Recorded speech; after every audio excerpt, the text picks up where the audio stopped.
Welcome to Hanging at the Hangar Bar. I'm Scott. I'm Candace. I'm Lariah. And I'm Lacey. Grab a drink and come hang with us at the Hangar Bar.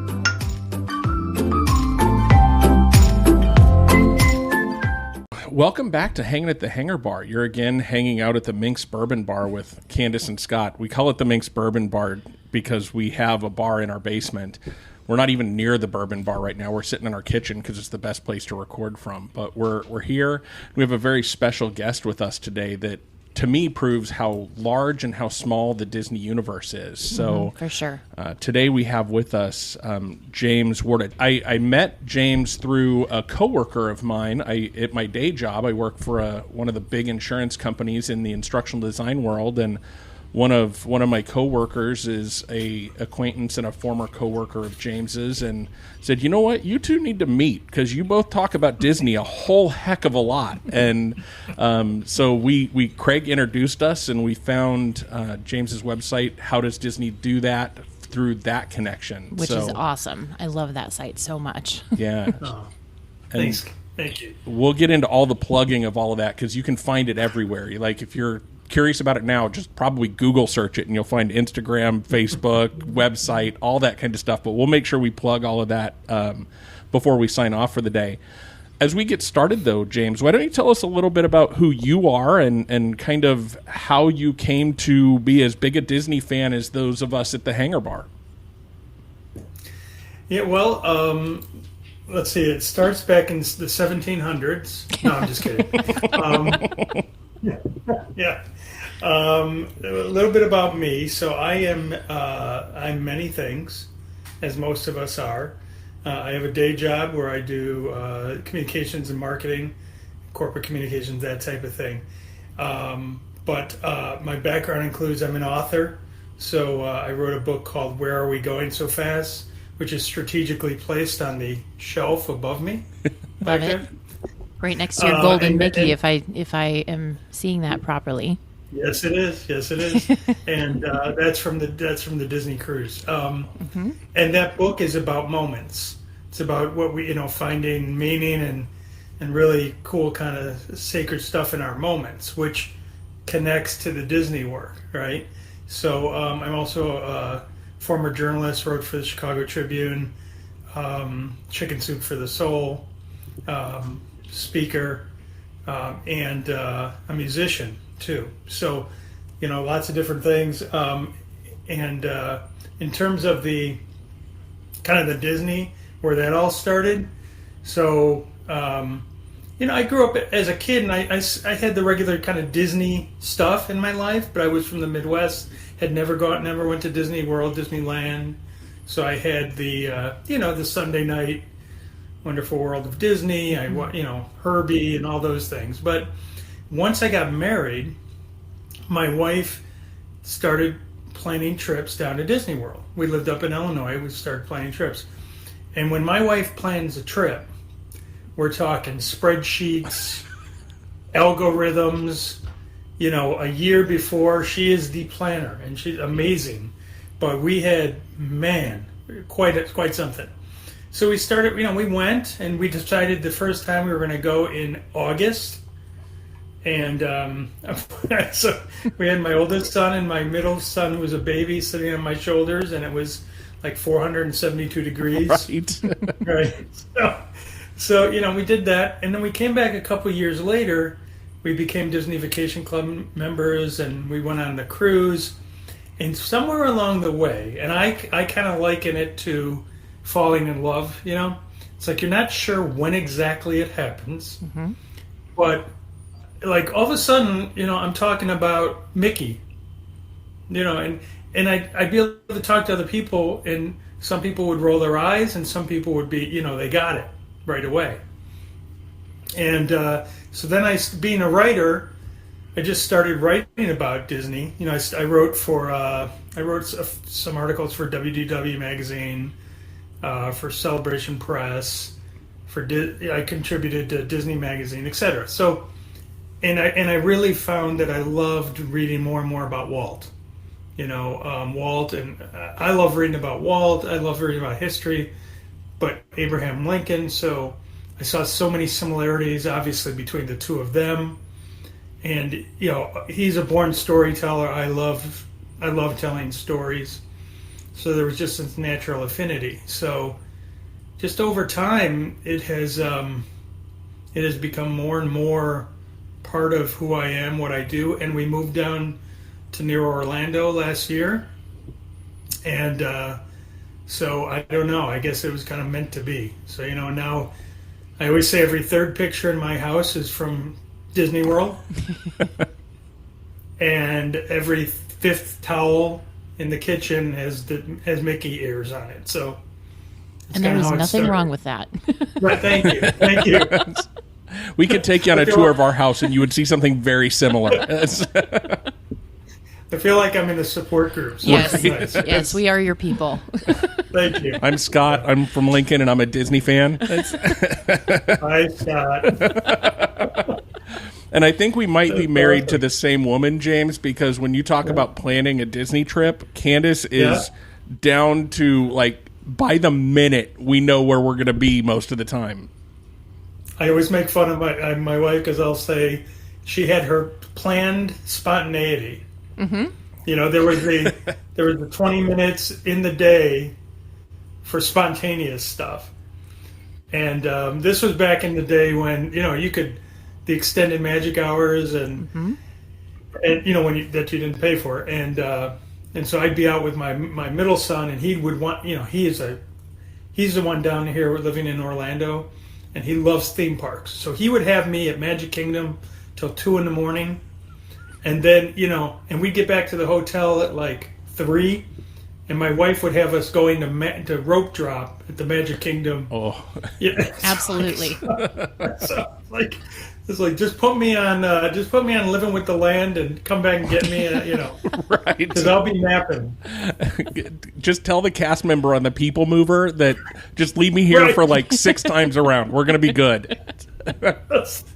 You got it. The other trick that Candace and I have done when we've had one of those days and we're just ready to be done before when the train comes back, this is the tip for the people. We would get on the train and just ride it until we felt like we didn't want to ride it anymore. That's And what was that, 2.5 hours the one time? It was just like 4 Yeah. stops at each place, but we're good. I don't care. We paid a lot of money to ride around the park for a day. But it was awesome.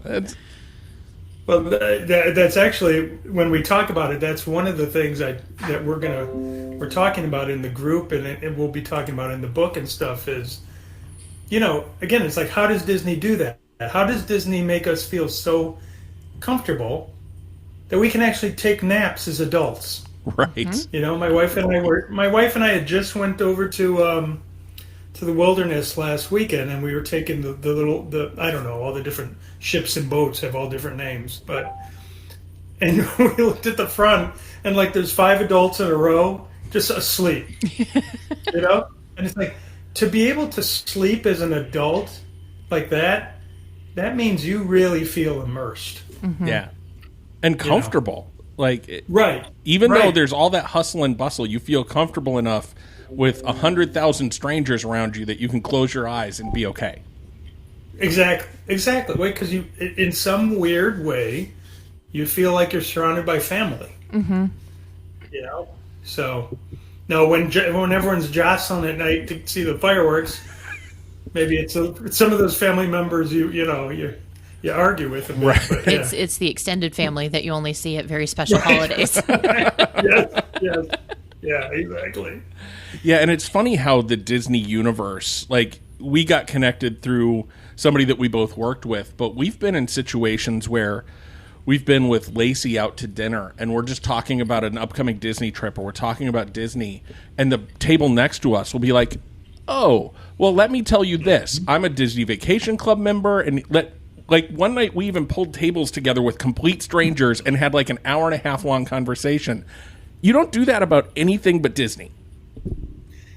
And you know what? And I swear I'm not trying to plug the project, but it's one of the main themes, which is, if Disney didn't exist, we would need it to. Mm-hmm. Meaning, it brings us together with other people who are passionate about something, and something good. You know what I mean? Like positive and good. my wife and I will be out. We've got a house in the neighborhood where they have basically created the whole front lawn is the Haunted Mansion. And she and I were out for a walk this last Sunday. We were walking. I swear there was like just a few horses and a dog. Nothing.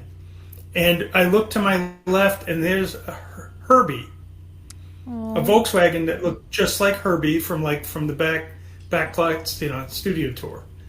So it's everywhere. Yeah, Candace and I just bought our Christmas decorations that we're going to put up on the outside of the house this year, and it's all Mickey themed. We're changing up, and like the joy sign has Mickey ears on it. A wreath for above the garage that has Mickey ears on it.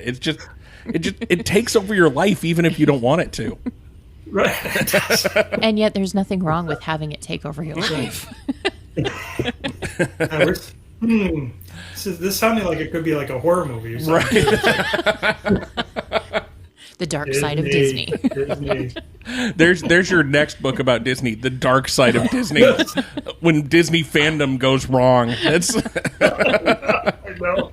Yeah, it'll be the next Netflix series. Oh my. Oh, that's awesome.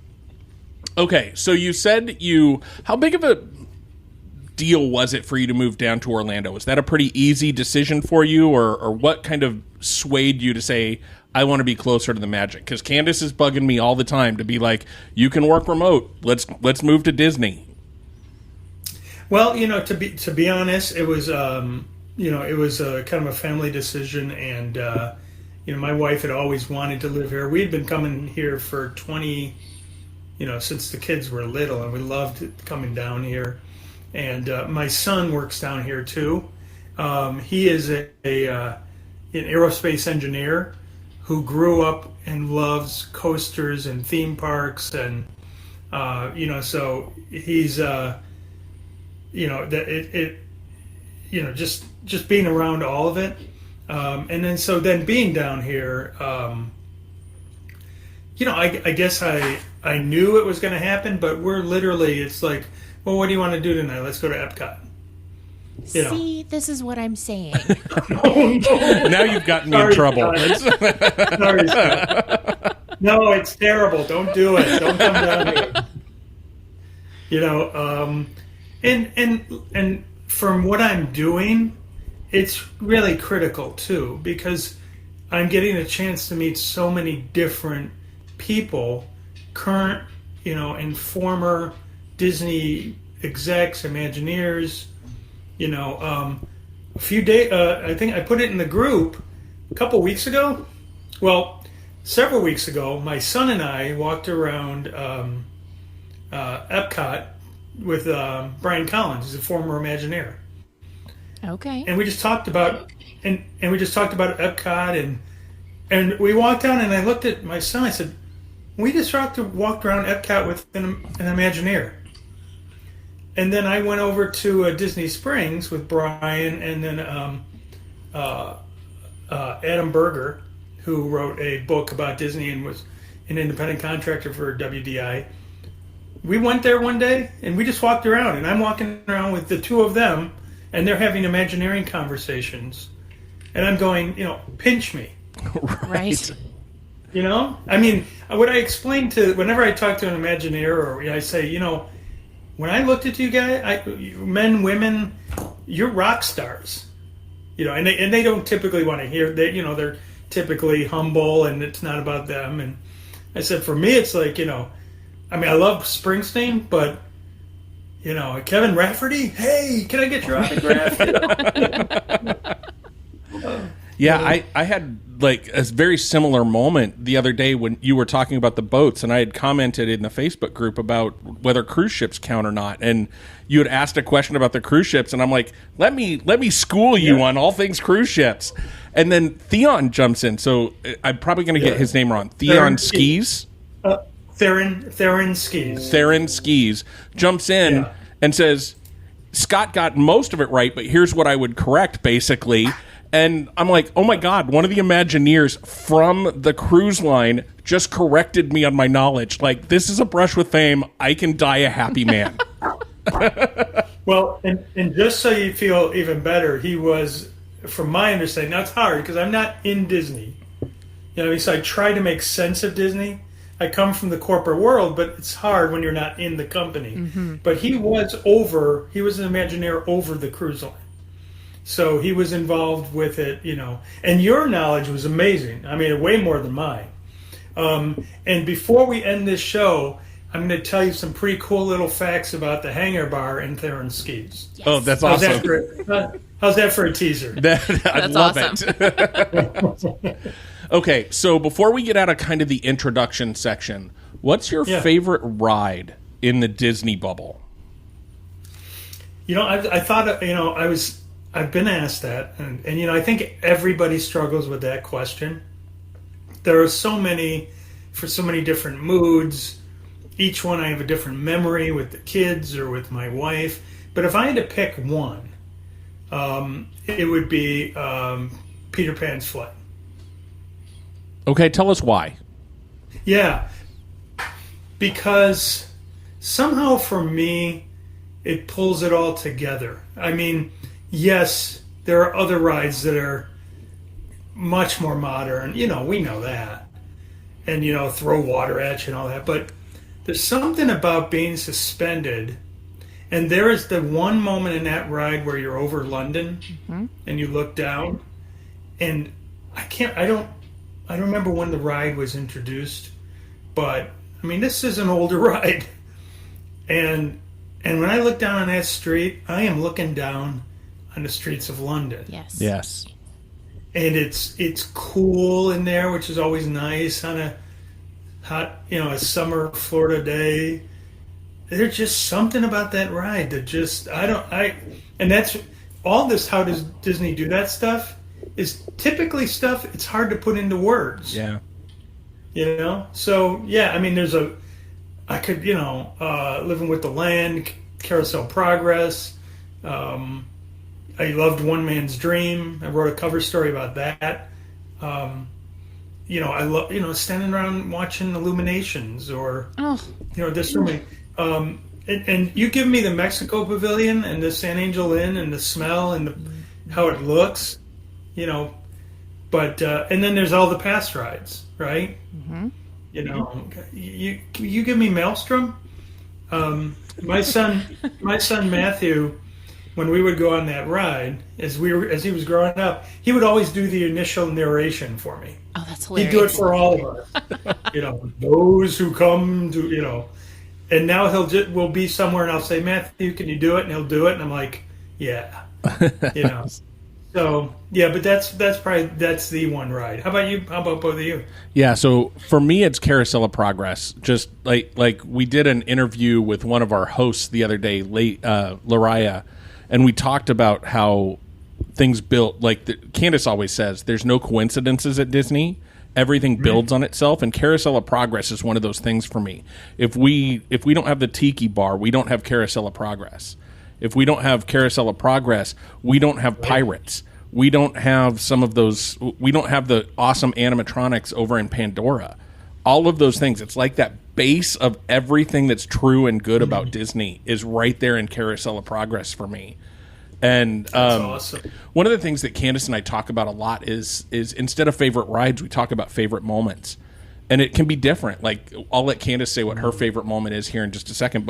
But yours, like that flying over London, I'll say this, is the only part of Peter Pan that I really enjoy. The rest of it I could take or leave. But that moment of flying out the window and going over London is one of the greatest moments of any attraction, any dark ride ever. Yep. And those are the kind of things that just suck you in. So, Candace, how about you? Favorite moment and favorite ride? Okay, well, I actually have two favorite rides, and they are equally as dear to my heart. One is the Haunted Mansion, and two is People Mover. Yeah.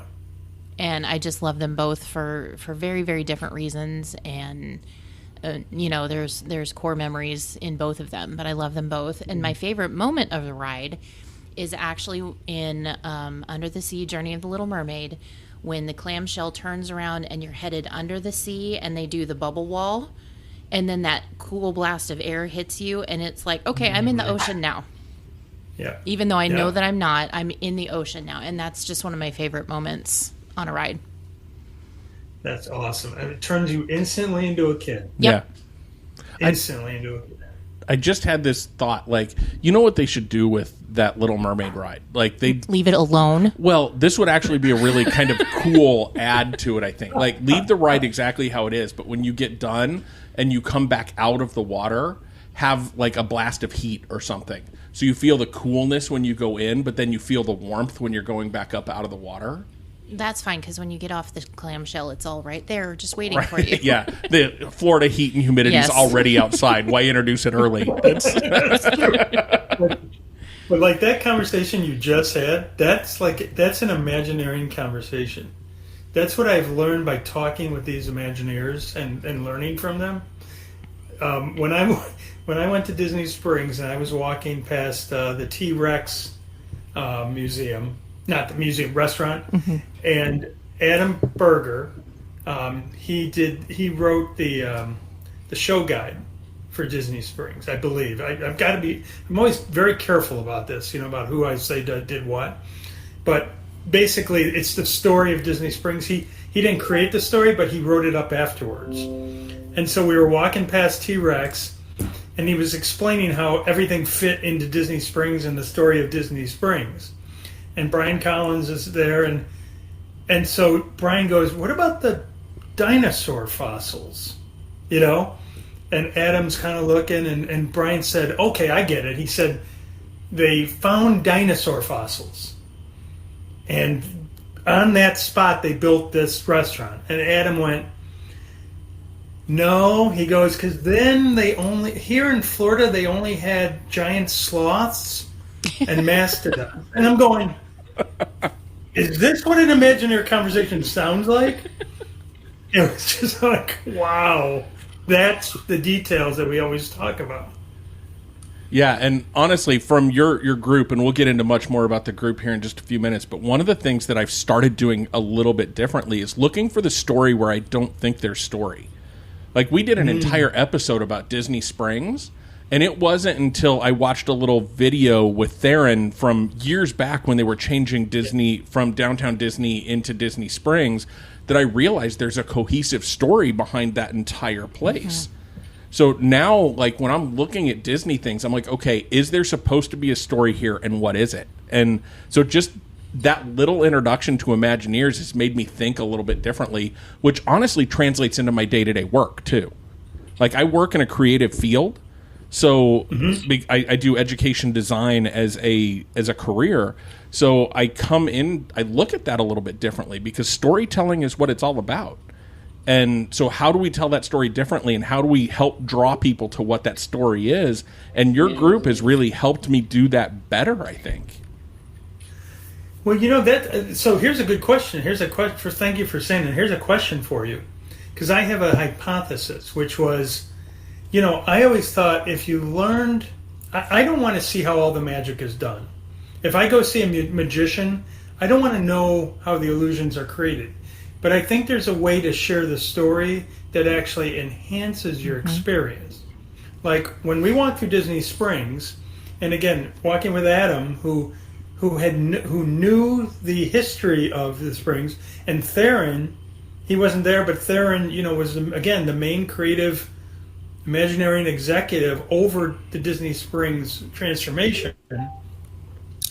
They walked me through the story as it evolved, as Disney Springs grew, and over time. So, and what different parts of Disney Springs are. There's a tree right in the middle by Deluxeburger. It's called the Golden Oak, and it's got lights hanging from it, and it looks like the tree in Liberty Square, Magic Kingdom. That is the exact center of Disney Springs, and that house was the old Golden Oak Ranch in the story where Disney Springs started. So here's the question to both of you. Knowing the story and those details, does that enhance the experience for you, or Or do you not want to know all those details? Oh, the story is the best part, and Disney details are the best. And I mean, quite honestly, Disney does detail best for me.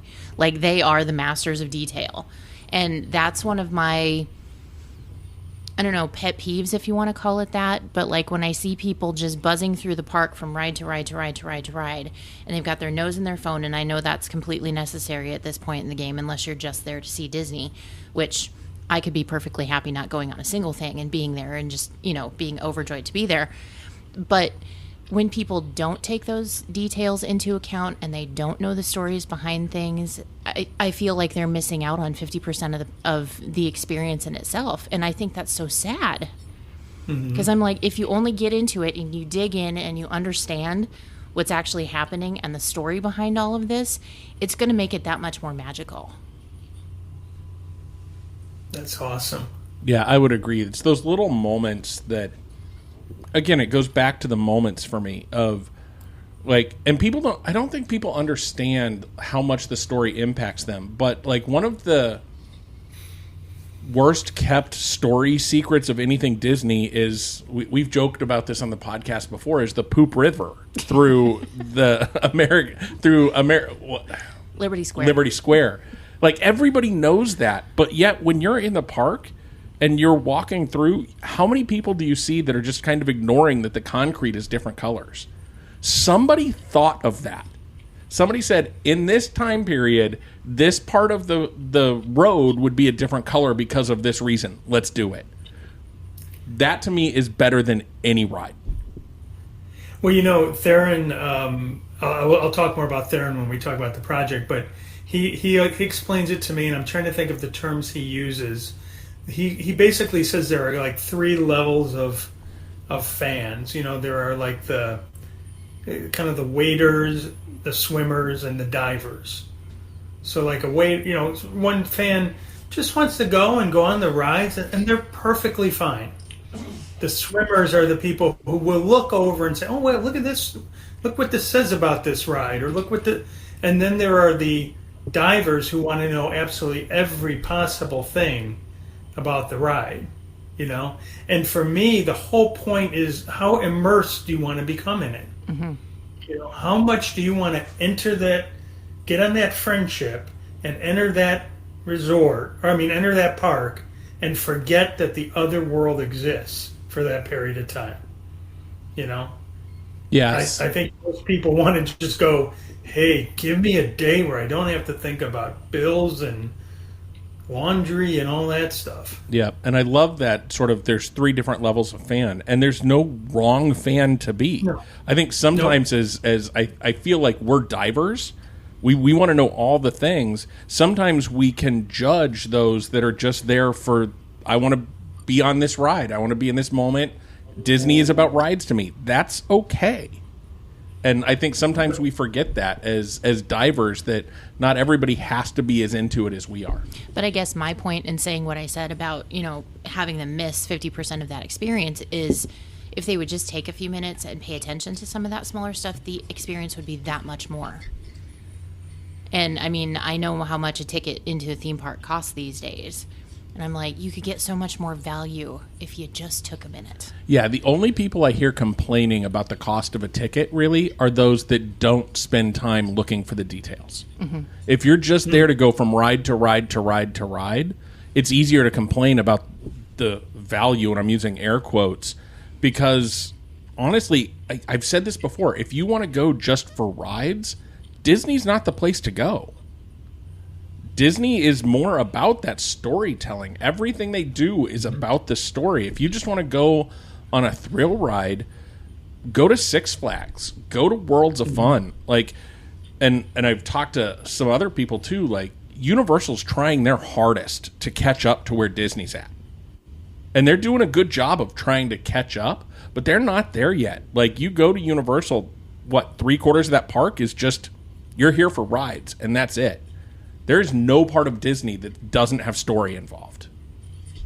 Well, I mean, really, if you think about, where it all started, it always comes back to Walt. Absolutely. Always. Everything comes back to Walt. The anecdote I love most, one of the ones I love most, and I think probably anyone who has studied anything about Walt knows the anecdote, but when he was thinking of doing Snow White, you know, he said, I want to do a full-length animated motion picture. And they're like, Walt? Yeah. Well, not everybody, but a lot of people said, Walt, nah, you know. And he knew he needed to get his studio, he needed his animators to really believe in it. And again, this is a pretty well-known story. He sent them out for dinner. And if I remember the number correctly, I think they all got $1.15, and they were able to get steak dinners. And they came back and to a theater, all of them, his whole studio, and he acted out Snow White on stage for them. Just him. He acted out all the parts. So, I mean, you have that kind of passion in storytelling.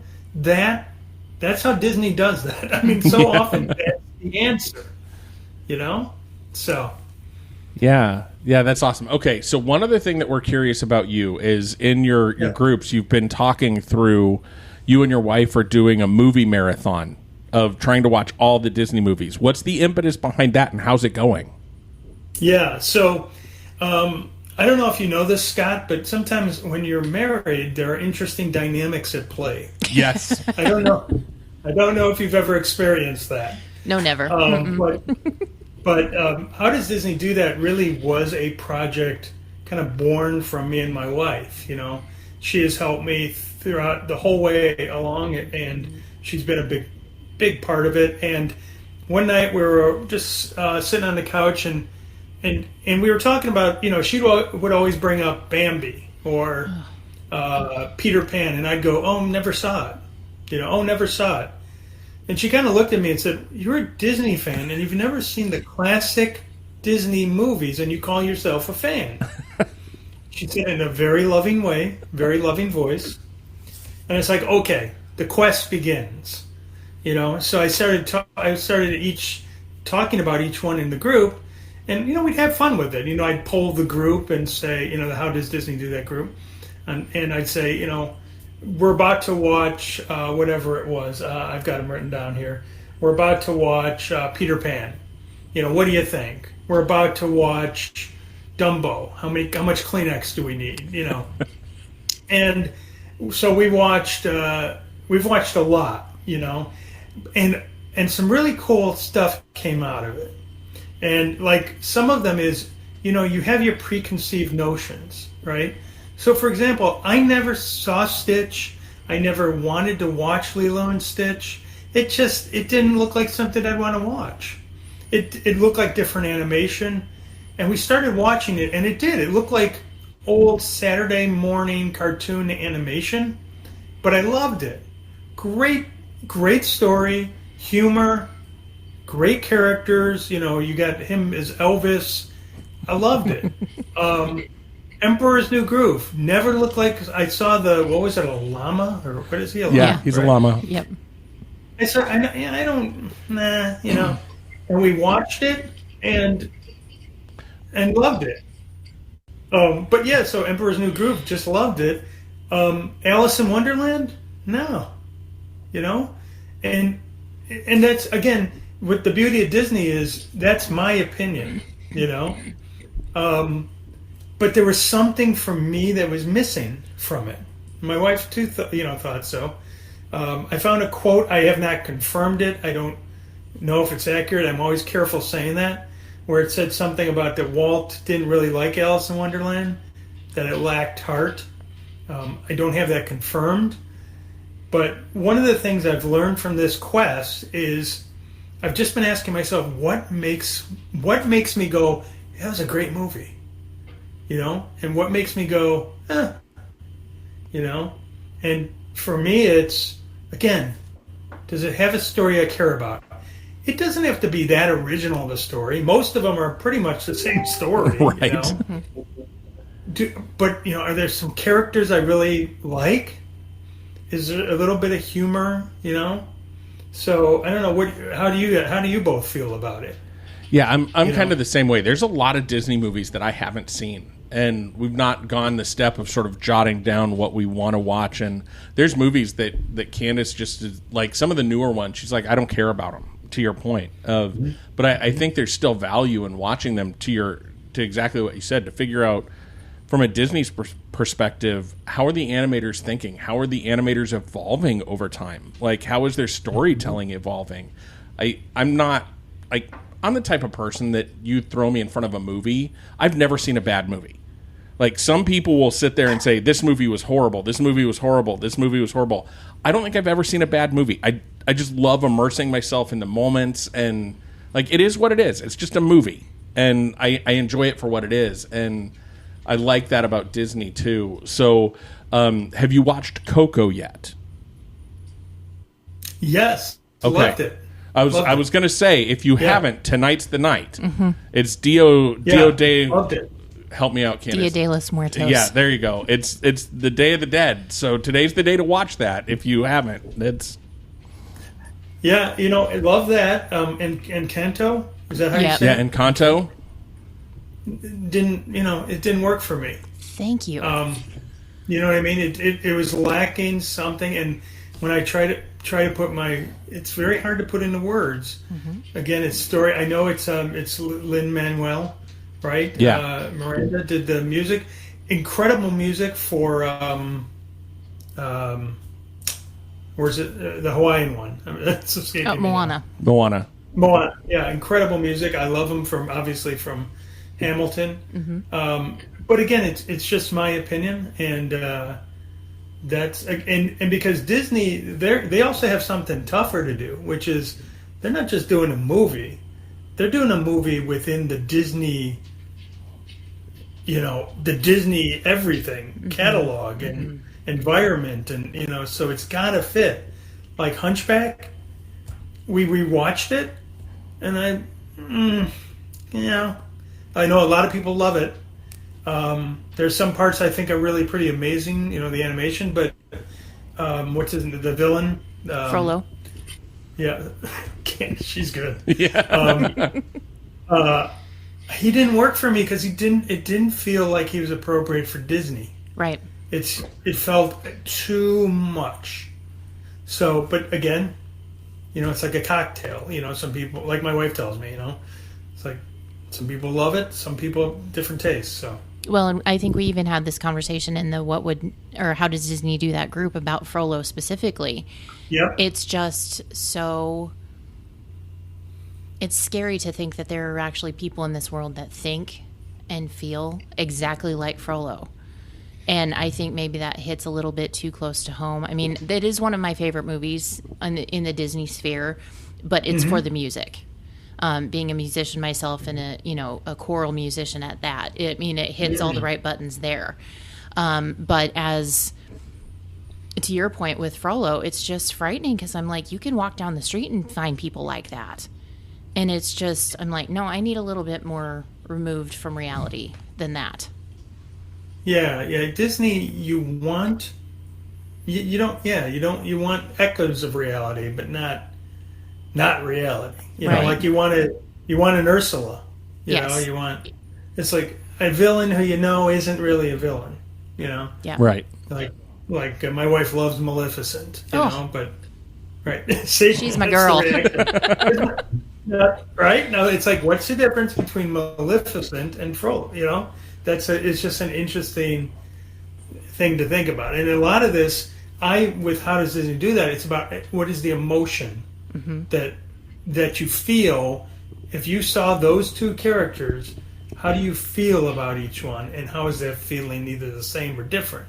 That to me is the interesting stuff. Yeah, that's so cool, and that's such a great segue too. So let's move into how does Disney do that? Did the book idea come first, or did you say let's do social media first and then the book idea will come? Well, the thing that came first was me crying. How's that for a teaser? That is a teaser. Now I definitely want to know more. We need to know more. Yeah. On our next Hanging at the Hangar. Part 2 with James Warda. Yes. And my wife's like, you really want to say you cried? Yeah, I do. Because it's the whole point. My son, I told you, lived down here near Orlando, and we were still up in Illinois. And he said, Dad, there's 2 rides you have to go on. Rise of the Resistance and Flight of Passage. He said, and I don't want you to watch any video ahead of time, and no POVs or nothing. So we came down, and I think this was like kind of as the pandemic was waning a bit, and we went on Rise, and that was incredible. What an experience. And then we went on a Flight of Passage, and I was never a big, I love Avatar. No, not really. And it was fine. It was a cool movie. I had no emotional connection to it. And we got on the attraction, and have you both been on it, Al? We have not. We have not. Okay. Neither one of those we've been on. Okay, I don't want to ruin either one for anybody. So I went on Flight, and they get you ready for it, and you're sitting on this thing. You're on the Banshee. You're sitting on something, and it's like the bird, that large bird in Avatar, and you can feel it breathing, and all of a sudden, everything's dark, and you're like waiting. Oh, whoa! And all of a sudden, the screen goes up, and you fly into Pandora. And truly the most amazing. Now, I've been on Soarin' and all that. Truly the most amazing thing I've ever seen. And I was looking around literally like this. Well, this is a podcast. People won't see that. But my mouth is wide open. And at one point, I started to tear up. And I'm like, what is going on? I'm 57 at the time, sitting with my adult son. I'm on a Disney ride, and I'm starting to cry a bit here. It's like, what? And then I realized, as the ride continued, it was from a sense of wonder. And I'm like, when do we get to feel a sense of wonder? I felt a sense of wonder, when I see my wife walk down the aisle, when our kids are born. Those are the moments we feel wonder.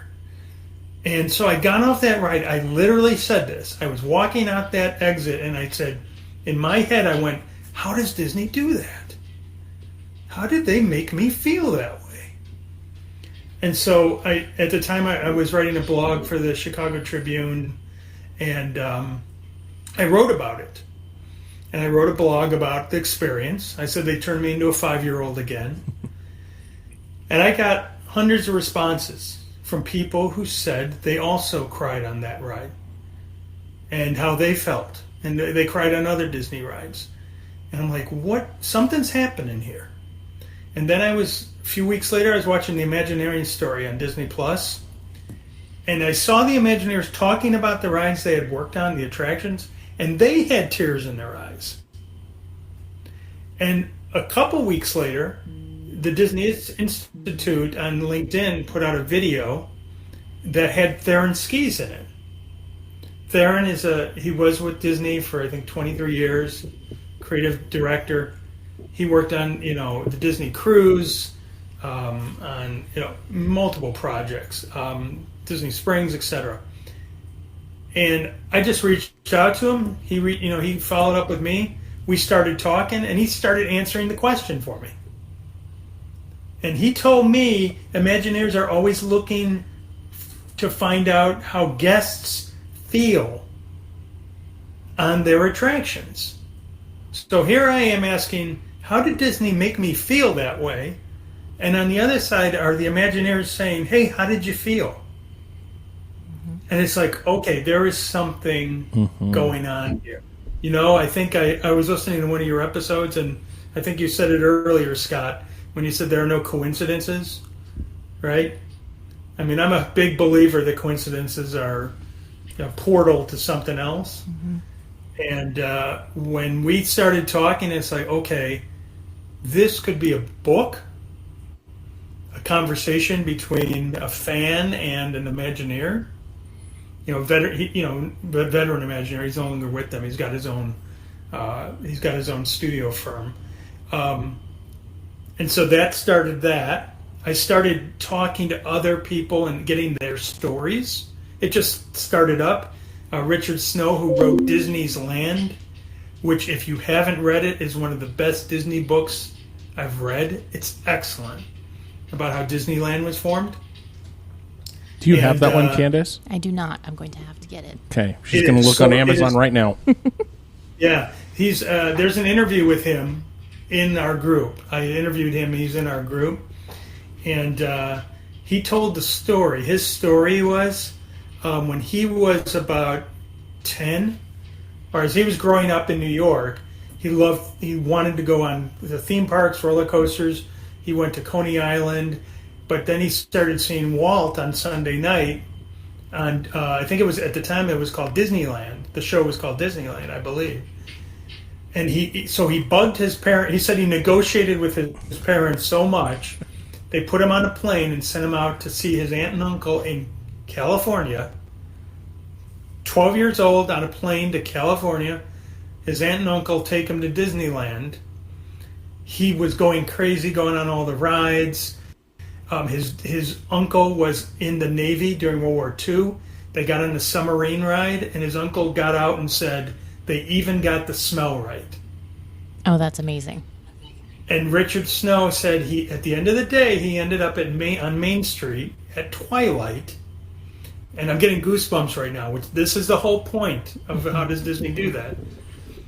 The lights started coming on. He said he heard the horses clopping. He heard the steam train. And he said right then he was transported back to turn of the century America. And he said at that moment, his life became dedicated to American history. He then went on to become the editor-in-chief of American Heritage Magazine for 35 years. He worked on the screenplay for the movie Glory. He worked with the Burns brothers on their Civil War documentaries. And he helped with the PBS special on Walt Disney, the one on Coney Island. And then he wrote Disney's Land. So that's the power of Disney right there. Yeah. Mm-hmm. So, and so then we created the groups. We've got a group on Facebook called How Does Disney Do That? We've got one on LinkedIn, for the professional How Does Disney Do That people. We've got, our Instagram site. So, and it's growing, organically. My big thing is because I moderate those groups. And there's a real art, a science and an art to moderating groups, especially Disney groups. Because there's so much passion. Yes. Right?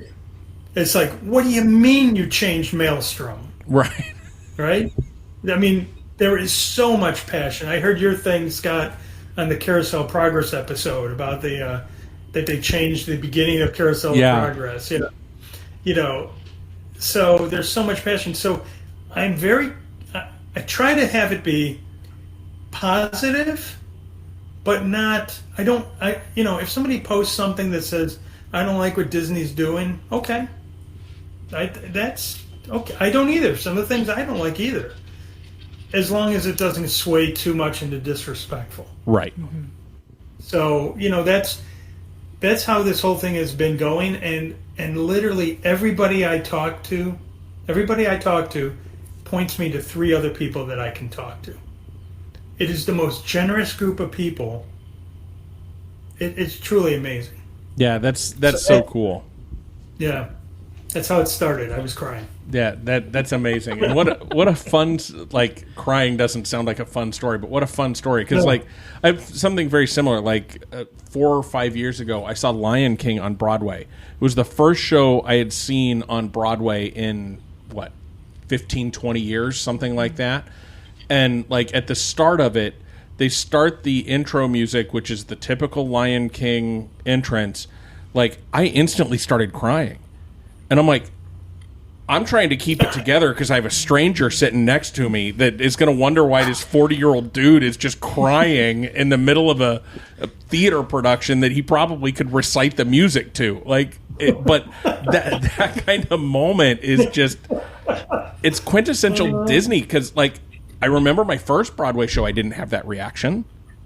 But just that call back to the Lion King opening in that moment, in that city, in that theater, looking at Africa on the stage, it just completely amazing. And really, that's what this project is about. It really is about what is the answer to that question. And my kind of hypothesis on this is, everybody's got a different answer to it, But at the end, in the end of all of this, it's all going to drive back to the same core reasons, right? Why would we cry? Why would you cry at a Broadway show? Why would I cry on an attraction? Right. Candace, why would you cry when Fireworks. Fireworks, Yeah. right?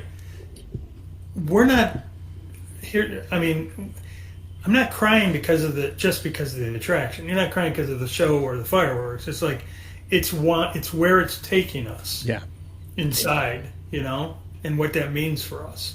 So, yeah. So like I said, I could just talk for absolute hours. Yeah.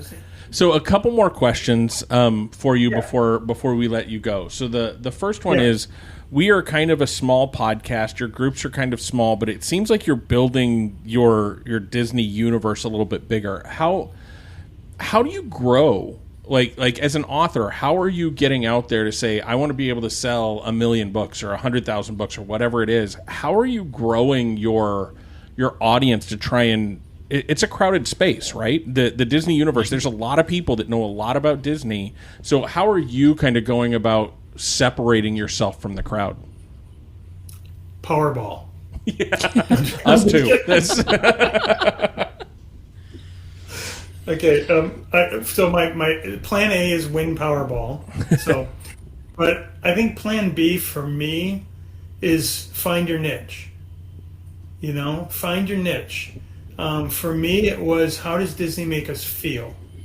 There's a lot of stuff out there about, obviously, a lot of good stuff. A lot of people I'm talking to have their own really cool books and pages and groups. For me, the niche is, that passion, that emotion about Disney. I haven't seen a lot of it.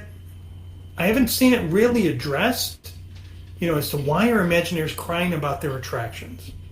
I just haven't seen that addressed. So that's my niche, and I'm passionate about it. So it's like, find your niche, be sincere.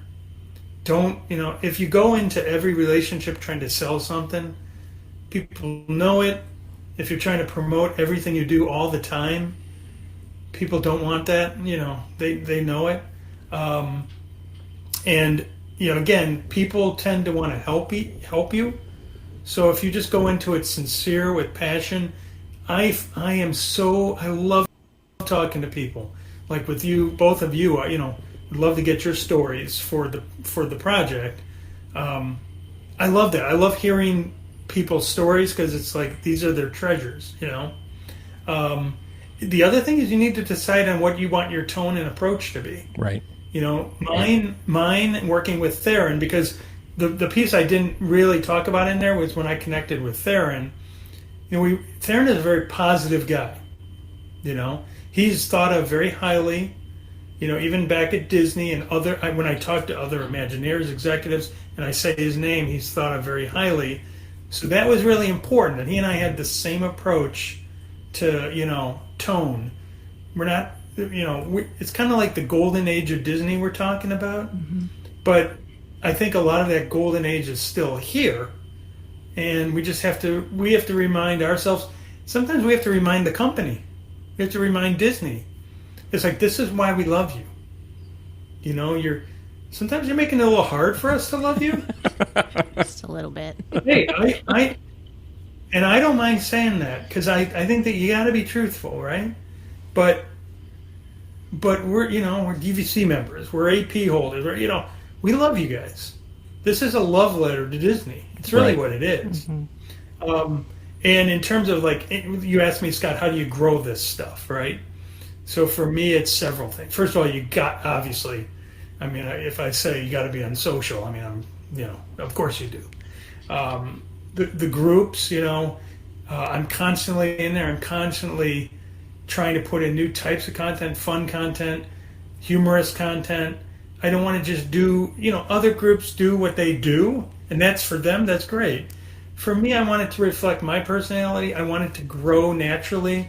We got wonderful people in the group, like the both of you. You share it should be many voices of people who just love Disney, So that word of mouth, I make my wife crazy, because we'll be out at, we were at Geyser Point the other day at Wilderness, and do not start talking to me, because I will start talking to you about how to do that. I've got my cards now. It's like, and on the back I got a QR code. And it's like, give me your story. I want to hear your story, because there's some other things I'm working on. One of the things would be just kind of go into the future and imagine if all the Disney guests, you go on a Disney trip and you share how does Disney do that story. And like if you go out to Epcot, what is it called? The Legacy Wall? Is it where the little, yep, the images, we had our kids' image on there? Imagine that Legacy Wall, but instead of images, it's stories. All these stories. So, and I will call anybody. I will call absolutely anybody.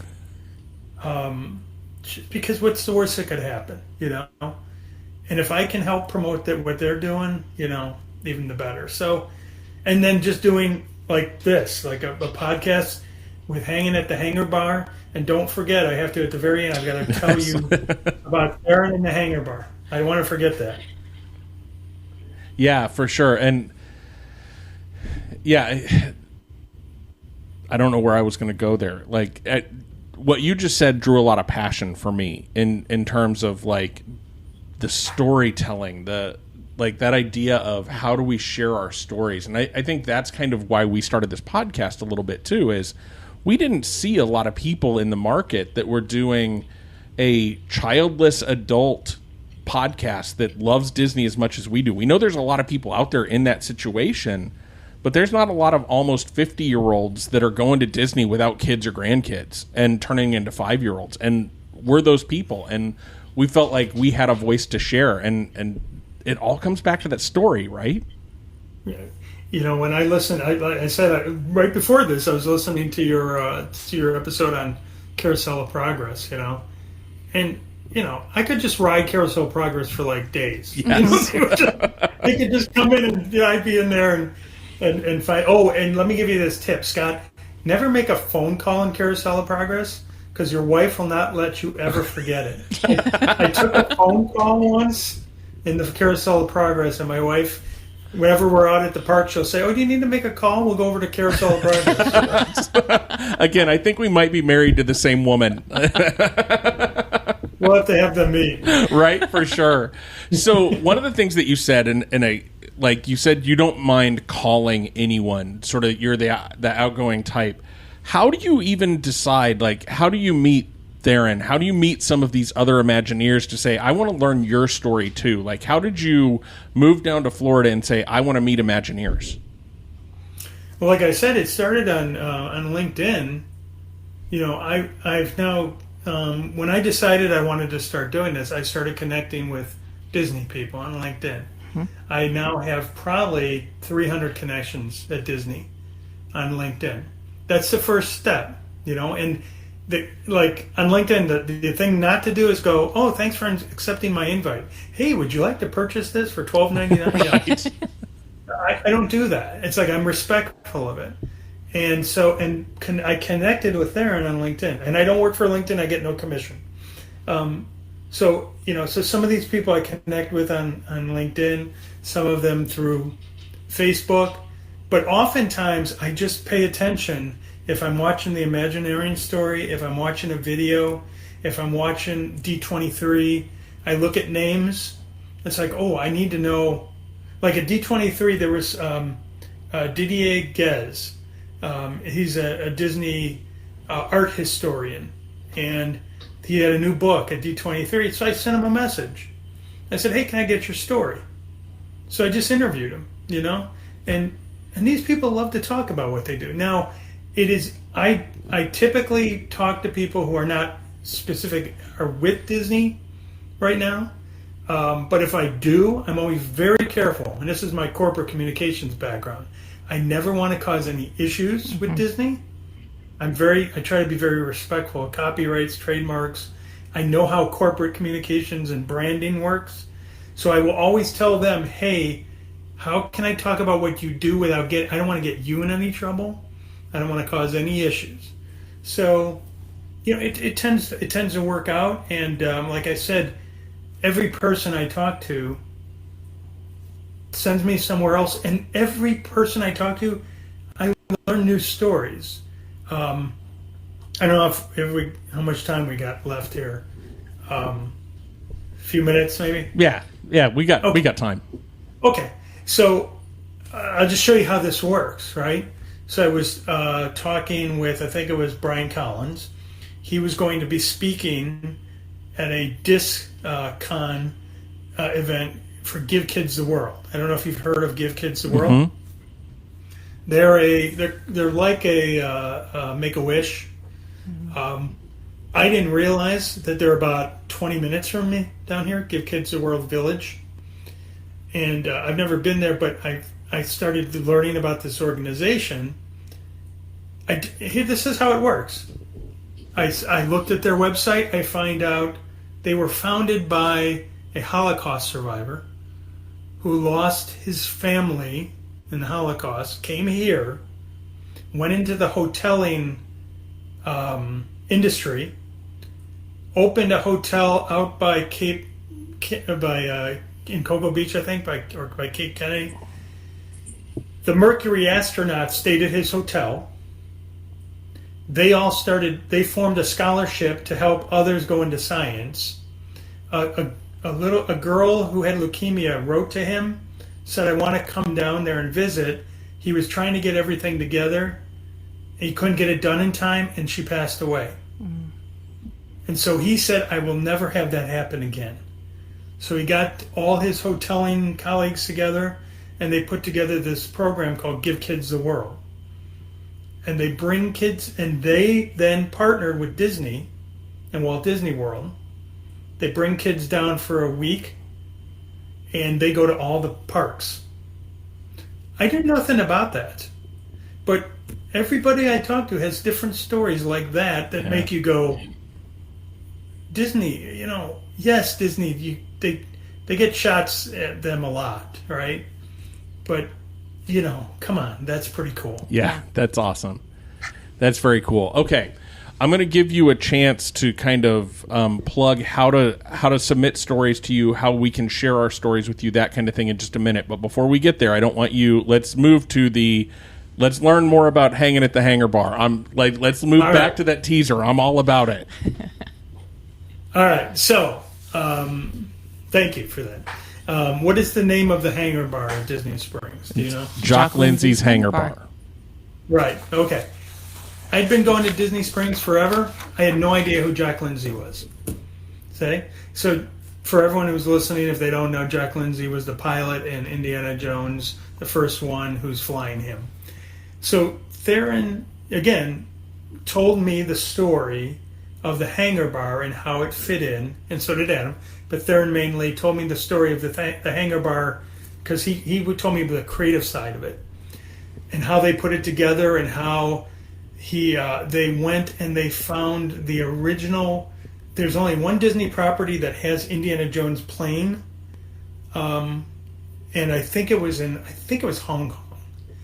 And he had to hire a crew to go shoot a picture of the actor from, I think it was from the Indiana Jones show from Hollywood Studios, and another guy, and they shot a picture of this plane. And if you go into the Hangar Bar and you look to the right, you'll see a picture of them getting on this plane, and it cost them, a full day to shoot that. If you go into the Hangar Bar and you go to the right, and then you go to the right again, you'll see a little caged window, like with artifacts in it. And if you look up on the left, you'll see a number of keys, right? Every key has a name on it, all right? And there's one up there, if you look closely, it said it's Theron Keys. Oh, that's amazing. It's there for him, and it's also, and if you look around there, what they would do is get together. They would do all these shots with the Imagineers and the other creative people, and do them in black and white and make it look like it was from that time. So if you go in the back, what's it called, the bathysphere? Yes. There's on the back right, it's like a diving globe that you can sit and eat in. Right? There's a table in it. Go in there and look up. You will see a picture above your head of a man in a diving suit surrounded by other people. The man in the diving suit is Theron. That's amazing. And the people surrounding him are all the different people from the creative team. Oh, that's so cool. That's awesome. We have to go back now. Right. Yeah. Yes. Yeah. So, and that kind of stuff is just everywhere, just everywhere in that place, Yeah. Going to Deluxe Burger, when you're in line, look on your left, you'll see a postcard from the son of the people who owned that original house, that Golden Oak Ranch. He went to the St. Louis Expedition. This is all made up. He went to the St. Louis Expedition, had the first hamburger ever served in America, wrote back to his parents and said, we have to sell these in Disney Springs. And that is why they created a hamburger restaurant at Disney Springs. Just those kind of things just blow Right? my mind. Okay, you want one more? Yes, Just one more. One more, last one. If you go into Deluxe Burger and you go in the back, there's a picture up on the wall. It's a poster framed. I think it's from the exposition, and in that poster you will see the balloon, you'll see railroad tracks, and you'll see a circus tent. Okay? That's the exposition. If you then leave Disney Springs and go out to the west side, and if you stand just after you come out of like Enzo's and all that, you cross the bridge, and you stand where you can look and see the, what is it, Splitsville, the bowling? Yep. Yep. If you stand right there, you will see that poster. You will see those, what were those bridges, those little green bridges were the old rail tracks. And you will see the balloon to your right, and you will see the Cirque du Soleil tent. So that's how detailed they think about this stuff. It's amazing. Yeah. That's awesome. It's amazing. That's totally amazing. Okay, so as we kind of wrap up this episode, tell us how folks can get in contact with you, how they can tell you their story, what kind of stories you're looking for, and how people can submit them. Okay. First of all, we're looking for really just Disney stories, especially the ones where it made you feel something. Either it was, when you knew you loved Disney, or, some special moment you had there with your kids, with, your significant other, anything that just made you really feel something. Those, and typically any story I get a Disney story, there's a core of feeling in them. So I wouldn't worry too much about it. We basically want everybody's story. And I'll hire like 50,000 people to help me type them up. And the best way to get them to me is, there's a number of ways. We have a website called howdoesdisneydothat.com. You can just submit it on there, and I'll get back to you, or, someone from the team will get back to you. The group, the Facebook group, please, if you hear this, join the group. How does Disney do that on Facebook? And if you can, and if you get a chance, say that you heard about it on this podcast, because I want to promote Hanging at the Hangar Bar. I do think it's a really cool podcast. Thank you. LinkedIn. So we have a group on LinkedIn, so you can also join there too. And it's slightly different conversation, slightly, because on LinkedIn I typically tie it in with marketing and branding. So it'll be some of the same stuff, but we talk about Disney as a brand, more on the professional platform. And then Instagram, obviously, follow us there. And they can always get me at James Warda at howdoesdisneydothat.com. So, multiple ways. Perfect. You show up in my house at 3 a.m. and we'll talk. It's Disney. So. Perfect. Yeah, we might show up one day when we drive the 24 hours to get to Orlando. Just knock on the door. Let's talk Disney. It's Hey, we'll be ready. My wife will have a spreadsheet ready to go. Right. There we go. Okay, last question for you. We're going to give you the last word. How does Disney do that? You know what's funny? In all this time, and I've been doing this now probably for a couple years now, this project, No one's ever asked me that. You know, so that's really cool. And my answer is passion. Because for me, when I was on Flight of Passage, I immediately knew that there was somebody who really cared, who felt a passion for making me feel that way. And somehow they had to take that passion that was in their heart and translate it through their, whatever it was, their skills, their design skills, their project management, whatever it was.